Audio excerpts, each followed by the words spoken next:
Hi everyone, Corey here from the Knitting All the Blankets knitting podcast as I get situated on the couch.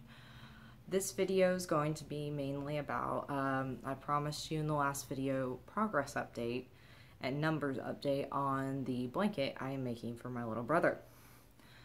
But before we get into that, it recently was noted to me by a friend of mine who watches my videos that I've neglected doing administrative type things at the beginning of the video.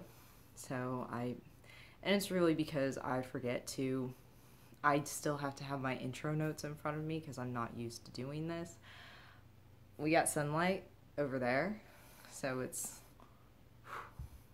but I love the sunlight. It's Florida in October, so I'm just glad we still have sun. And I love living in the Sunshine State. So the light may get a little funky. Okay, so YouTube channel or podcast, Knitting All the Blankets, because I love knitting blankets, as I'm going to start talking about one of them in a few minutes. There is a Ravelry group for this podcast. I will post the link down in the description below, and I'd love it if you came over and join us. That's where I post show notes. If you click on the, I think only the latest 4 threads show up, at least on mine, and that's because we're still such a small group and there's not a lot of activity. That if you click on the more link up at the top, that's where you can go down. I do have an introductions thread, and I do have an ask me thread where if something isn't covered in show notes, or you have something you'd like to ask me, that is where you can ask me. You can also ask anything that I'm unclear about in the show. You can do that in the show notes thread as well. I'd like to say welcome to all my new viewers, or to any new viewers. My subscriber count is slowly ticking up, and the fact I'm in double digits is amazing to me. Knitting podcasts, yeah, I'm just not going to go there. But thank you if you're stopping by to check me out, and thank you to all of my returning viewers. I appreciate you guys stopping by and spending a few minutes of your day with me. So let's get into talking about Eric's blanket. I don't have all the squares on the couch beside me. I do have my notes though. So, since I've podcasted last, which was my September finished objects video, in that one I only had 3 of the white squares done. Well, since then I have knit 11 more. These are all the new ones. And, of course the ends aren't sewn in. Who likes sewing in ends? I think if somebody actually liked doing that, if you were to advertise your services on Ravelry, you may be able to make a little side hustle about weaving in ends. Because no knitter I know likes to weave in ends. Okay, so in addition to the 3, I knit up 11 more white ones for a total of 14. So I'm done with the white. I've knit up what white I have. So I'm moving on to the next color. The next color, hair, I shed. The next color I'm working on is the Red Heart Royal Blue. And this is what it looks like. It's a very pretty blue. There we go. Turn it into the sun. And so far I have done 8 of them. They're not stacked as neatly as the white ones, but that's what happens. So, to go through all of the colors, my brother picked out 6 colors, black, green, red, white, blue, and orange. I have none of the orange yet. It's all balled up, ready to go, and I'm going to be taking it on my trip. But for a quick update, to make his blanket, it's going to be 18 squares. This is the Red Heart Cherry. 18 squares across, then 18 down. So it'll be 54 by 54. It'll be 54 squares squared, or yeah, something like that. Not good at that type of stuff. So to go through my notes, and notes are in my lap, for the green ones, which was the first color I started knitting, I have 19 green ones. Black was my next color, and I have 20 black ones. I showed you the 8 blue ones. I have 41 red ones, because when when Eric picked out his blue and red, because I wanted to make sure I had the blue and red that he wanted, I went ahead and bought the big jumbo Red Heart skeins of acrylic. And so out of one of those big jumbo skeins, I got 41 squares. Now I'll talk about the pattern in a minute, and I probably need to update my projects page on this as well, because I don't know if I have. So 41 red, and then 14 white total. No orange. I have not started working on the orange yet. So some of you are probably thinking, okay, great job. That's a lot of knitting. Why didn't you just stick with one color and just knit until you had 54? Like, why didn't I go buy more red and just keep knitting in red until I hit 54? Two reasons. First one is burnout.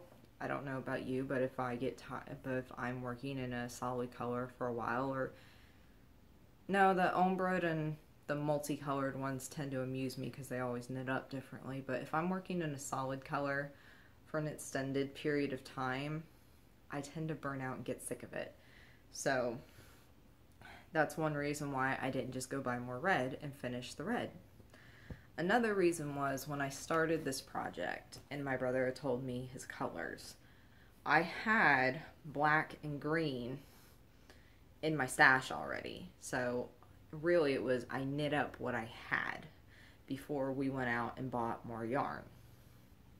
For the white and the orange, I had bought white, orange, and yellow to do the cardboard cones that I showed off in a previous video, where I put glue all around these cardboard cones I had and wrapped orange and yellow then white yarn around it to make them look like candy corn. And some were pumpkins and that were all orange with brown up at the top. Did that. So that now I have white and orange on hand, and we went and picked out the blue and the red. So I'm just slowly just knitting through what I have. With my trip coming up, I know on some level it just makes sense to keep knitting the blue, but I won't. I will be taking the orange with me because it's a nice bright color. And I should have my drink up here instead of on the floor so I can reach for it. In case the lighting isn't good at some point during my trip, I know it's blue, so it wouldn't be like I was knitting with black, and I can knit this pattern in my sleep, but I just thought it'd be fun to have a brighter color to knit with. Not only that, but it is October, and I have a thing about knitting orange in October. So we leave for our trip soon, so I have not packed my knitting project yet, shocker, because that's usually the first thing knitters pack when they go somewhere, is they pack their knitting. Well, I'm not there yet. So right up until the trip, since I know what I'm going to take, it's not like I have to sit there and decide between sock projects or shawls or anything like that. But I'm going to keep knitting on blue until we leave. And I can tell you, the in a previous video I talked about how I tried to cake up acrylic yarn.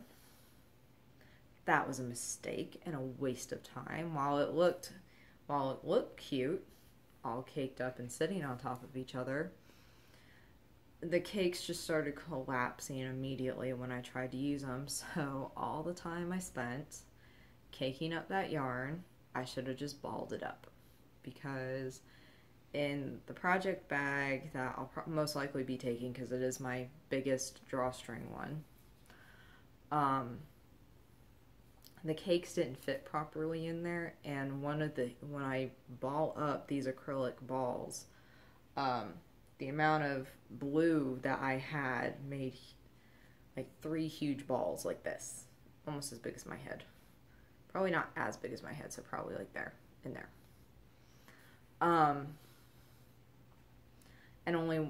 And it essentially fills up the bag. So I'm very interested to see. I know I'm definitely going to take 1 ball of orange.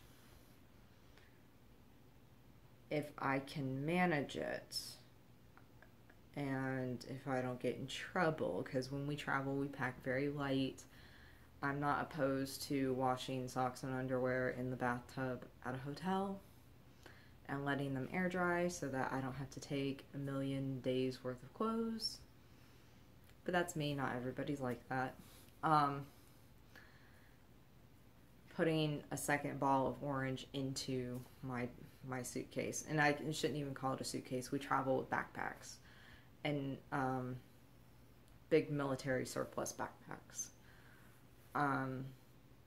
So yeah, if I can make that work, I'm going to take 2 of the big balls of orange and knit on that. I am going to attempt to knit on the plane.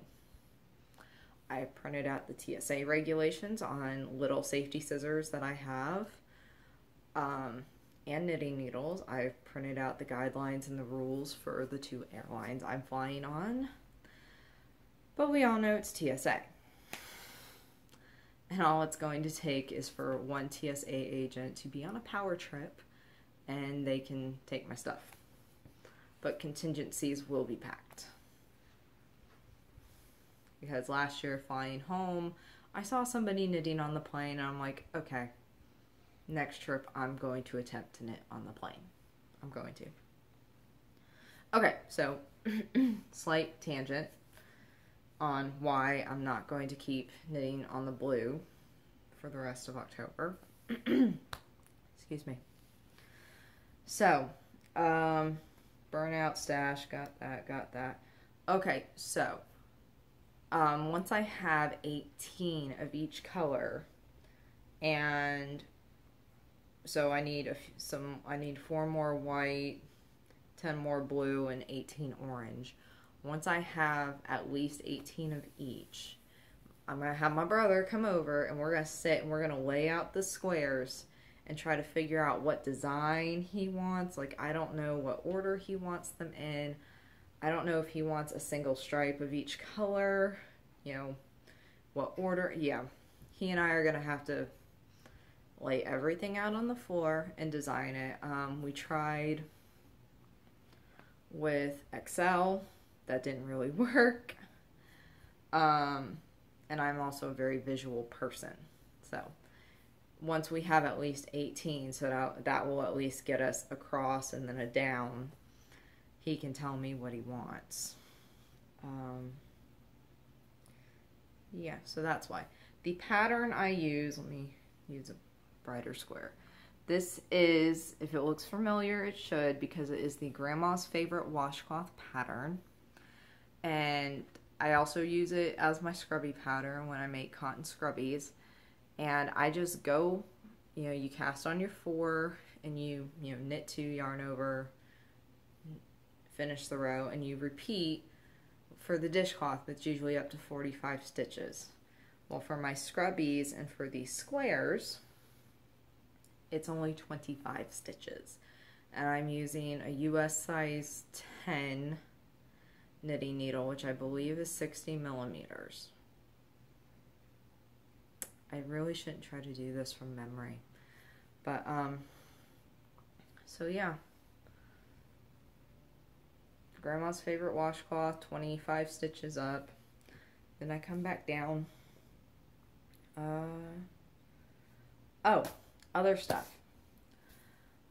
Usually when I do my finished objects video, I give you an update on how many dishcloths I have made lately. Like total. I had set a goal for myself in January to knit 100 dishcloths by the beginning of October for a craft show season. And I made my goal, so. I knit 100 dishcloths from January through September. Plus all the other stuff I made, which is kind of mind-boggling. Speaking of craft shows, it is October. It is the kickoff of craft show season. I know locally that there are 3 coming up that I unfortunately will not be able to participate in because of my trip. So I was talking with my craft show cohort, Tiffy, and she had something else come up this year. She's maid of honor in a wedding, and the wedding happens to be one of the Saturdays that there is a craft show. And she's been really stressed out about, she's a sewist, and she is making the wedding dress. Yeah, no pressure, right? And she was stressing out a lot about not having enough product.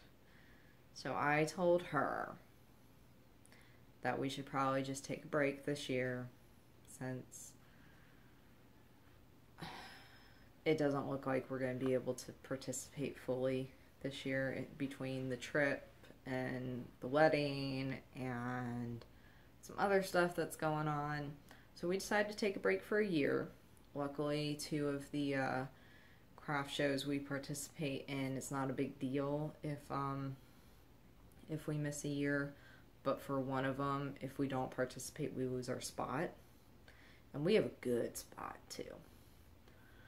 She managed to find a friend who wanted to buy the space from us for the year, so at a discount, of course, so we're not completely breaking even on that booth fee, but that's okay. I'll take a $5 to $10 loss just to keep that space. I will. I've mentioned the Ravelry group. It's very small. I think it's me, my friend Anne, and one other person that's in there. Come and join us. I'd love to say that I'm gonna do giveaways, but I don't feel it's right to advertise a giveaway just to get members. I feel kind of weird about that. So if the membership in the podcast group picks up, I will consider doing some sort of giveaway. And I think that's it. This video was actually longer than I expected it to be. I mean, how much can you talk about knitted squares for a blanket? So yeah, at the in a couple of weeks when I'm back, and for the next video, I hope to have lots of orange squares to show you. Yeah, I think that's it. So thank you for watching. If you liked this video, I can see my notes now. I should have been doing this the whole time. If you like this video, please give it a thumbs up. And if you would like to subscribe, I encourage it. Of course, I'm going to encourage it. That way you don't miss any future videos. Questions and comments are welcome down below, both here on YouTube and in the show notes. And have a nice day. Bye.